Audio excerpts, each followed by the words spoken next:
Most people at some point feel lost. You leave school, bounce between jobs, or even hit major life goals, and still wonder, am I on the right path? That question itself feels urgent, but according to Hunter S. Thompson, trying to answer it might actually be the problem. When Thompson was 22, he wrote a letter to a friend asking for life advice. Instead of giving him a straight answer, he did something surprising. He rejected the idea that anyone else could or should tell you what to do. Thompson argued that giving someone life advice is dangerously close to arrogance. Why? Because it assumes there's a single correct direction for someone's life to follow, and that you know what it is. This might sound strange, especially in a world full of advice columns, career coaches, and 5-step plans. But it reflects a deep insight. Most people are trying to follow someone else's idea of success. They aim for predefined goals, like a stable job, a perfect relationship, or financial freedom, thinking that reaching them will make life make sense. But Thompson flipped that idea on its head. He believed it's not about where you go, it's about how you go. He lived that belief. Thompson didn't graduate high school. He was arrested at 17. He lied his way into a military newspaper job. He was rebellious, unpredictable, and relentless about writing. Eventually, he helped invent an entirely new form of journalism, Gonzo, where the writer is part of the story, not just an observer. The key takeaway from his life isn't about drugs, chaos, or fame. It's this: you make your own direction by living your values, not by following someone else's map. That doesn't mean acting on every impulse or avoiding plans. It means paying attention to what experiences shape you and choosing actions that feel meaningful, not just practical or impressive. Think about it like this. Imagine you're hiking. Some people obsess over the summit. Others focus on the trail, the weather, the feel of the terrain underfoot. Thompson was a trail person. He believed meaning comes from how you walk, not just where you end up. So next time you feel unsure about what to do with your life, try not to panic. Instead, ask yourself a different question. What kind of process do I want to be part of every day? Because that, more than any specific job title or goal, is the life you're building. And like Thompson said, make sure it's your finger pointing the way. One of the most surprising things about Hunter S. Thompson is that he didn't become successful in the traditional sense until much later in life. For years, he struggled to get published, took on odd jobs, and lived in near poverty. But he kept writing, not because he knew it would work out, but because writing itself was the kind of life he wanted to live. That's a useful insight most people miss. You don't have to be certain you'll succeed in order to keep going. It's tempting to believe you need a long-term plan, that if you don't know your exact 5-year goal, you're failing. But Thompson's approach suggests the opposite. He didn't set out to become famous. He set out to follow the kind of work, habits, and risks that felt real to him, even when they seemed to lead nowhere. The reward wasn't some distant finish line. It was the ability to stay in motion, to keep choosing for himself. Doing something different isn't about being reckless. It's about being honest. He saw problems in the world: political corruption, fake optimism, hollow success, and he didn't pretend they didn't exist. He wrote about them directly, sometimes brutally, and by telling the truth as he saw it, he ended up connecting with more people than he probably ever expected. You don't have to be a writer to apply this. Honesty about your values, your limits, your real interests is something anyone can practice. If you hate working in a rigid structure, maybe you're not bad at work. Maybe you're in the wrong environment. If you find yourself going through the motions, maybe the problem isn't you. It's the map you've been handed. The point is, stop chasing a right answer. Start noticing what makes you feel engaged, curious, and challenged, in a good way. Whether that's fixing bikes, building a business, learning to code, or teaching kids, those are the moments that show you where your attention and energy naturally want to go. Thompson's life is a reminder that it's okay not to know. In fact, it's better that way. Not knowing gives you space to explore, adjust, and make the kind of choices that don't just look good from the outside, but actually make sense for you. So if you're still figuring it out, that's not a failure. It's exactly where you're supposed to be. There's another important part of Hunter S. Thompson's story that's easy to overlook. He didn't wait until he felt ready to do the work he wanted to do. He wrote before he had formal experience. He sent articles to editors who didn't know his name. He took big creative swings before anyone cared. He didn't ask for permission. He just started. This is a powerful reminder for anyone stuck in the waiting phase. A lot of people think they need more confidence or credentials before they can start doing meaningful work. But Thompson's approach shows that confidence doesn't come first. Action does. When you start doing the thing, even badly, you figure out what you're capable of.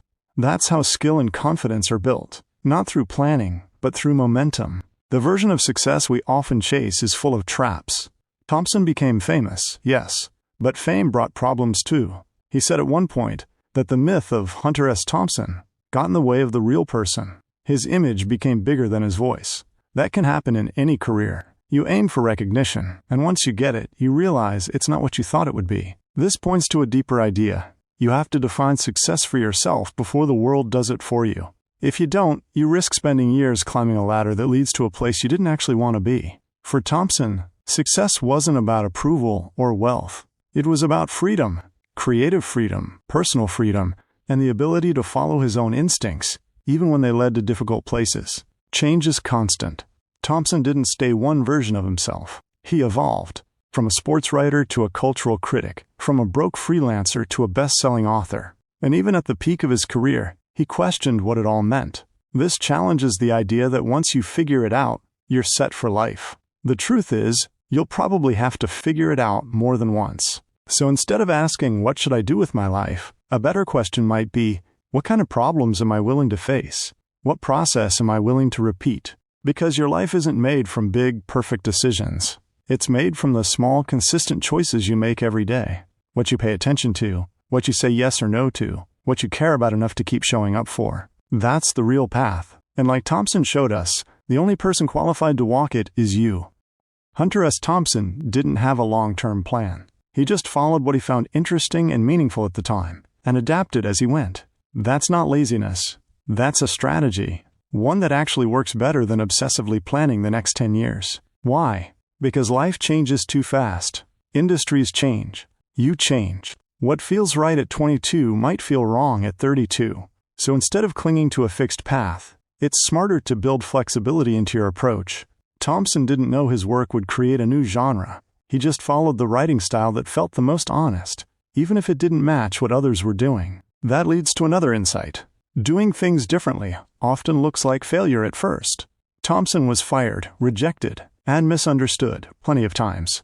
But looking back, those moments weren't dead ends. They were part of what made his style so unique. So if your path looks messy or non-traditional, that's not necessarily a bad sign. It might be the sign you're making something original. And here's a truth nobody likes to admit. Sometimes, doing what matters will look boring or hard.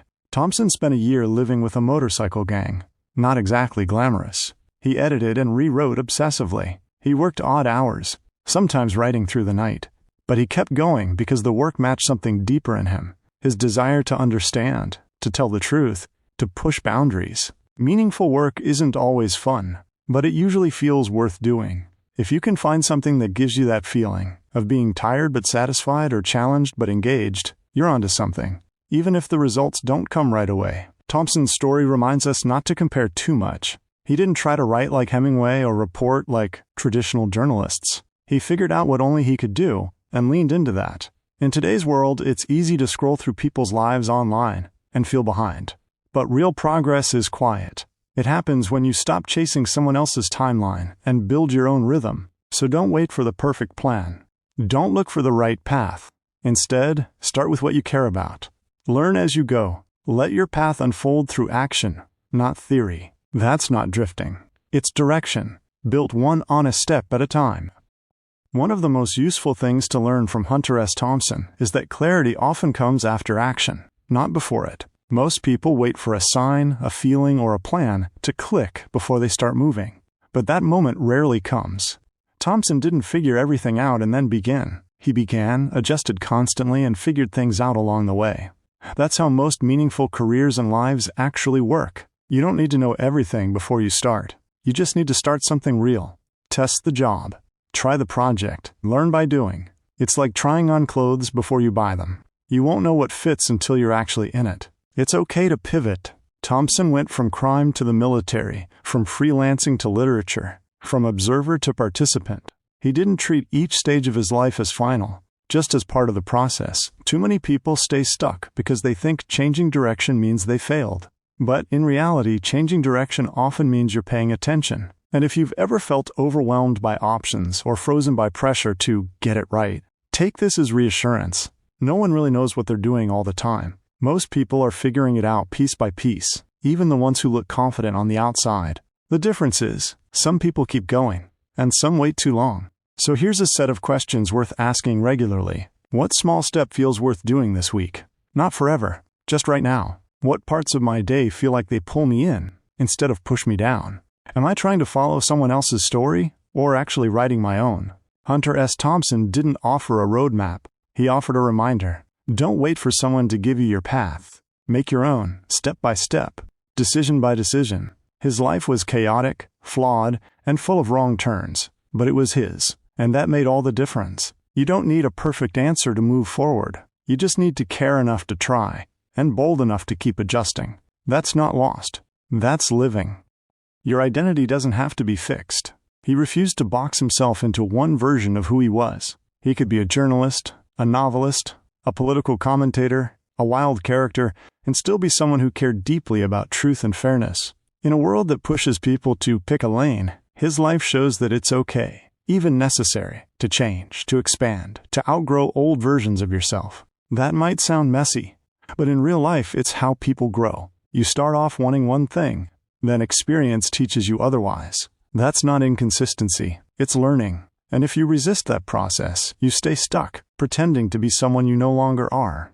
Thompson's approach reminds us that life isn't about staying consistent with a younger version of yourself. It's about becoming more accurate over time. Your work is only as good as your willingness to be honest. Thompson's writing hit hard because he didn't flinch. He didn't hide behind safe ideas or copy what was popular. He told the truth as he saw it, even when it was uncomfortable. In any field, writing, business, relationships, that kind of honesty cuts through the noise. People can feel it. That's not just about being blunt. It's about being real, saying what you actually think, asking the questions no one else is asking, standing for something that matters to you, not just what gets applause. Fulfillment doesn't always feel like fireworks. Thompson lived fast, but what made his life meaningful wasn't the chaos.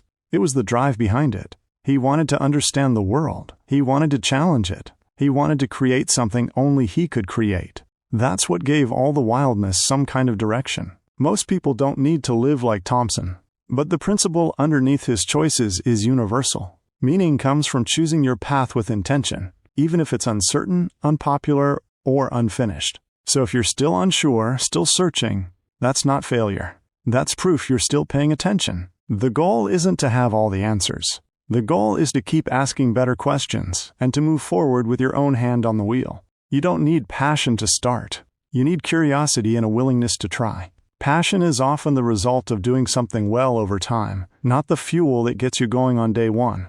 Thompson didn't start out inspired to create Gonzo journalism. He wrote about what he saw, and over time, the method evolved. His voice sharpened. His purpose became clearer. Too many people wait for passion to strike before they act. But passion is usually built, not found. The environment you're in matters. Thompson thrived when he put himself in strange, intense, sometimes even dangerous places. Not because those places were easy, but because they revealed things. They shook him awake. You don't need chaos to grow, but you do need to surround yourself with people, projects, and habits that challenge you. If your environment keeps numbing you, you'll stay stuck no matter how hard you work. Growth doesn't require perfect conditions, but it does require movement and friction. You're allowed to protect your creativity. Thompson's biggest challenge later in life wasn't the world. It was the persona he created. The myth of Hunter S. Thompson began to overshadow the writer inside. That's something anyone can relate to. You build a reputation, a role, a version of yourself, and eventually it can trap you. Don't let the image of who you're supposed to be drown out who you actually are becoming. You don't need your life to be dramatic to make it meaningful. Thompson's path was extreme, but the core idea behind it applies to everyone. Live in alignment with what matters to you. That might mean starting a business, raising a family, building a quiet career, or moving across the world. It doesn't have to be loud. It just has to be real. So wherever you are, starting over, stuck in a rut, or just unsure what comes next, know this. You don't need certainty. You need motion. You don't need to impress anyone. You need to pay attention. And you don't need a map. You just need to trust your own compass and keep going. That's the real way forward. And like Thompson proved, it's the only one that ever really works.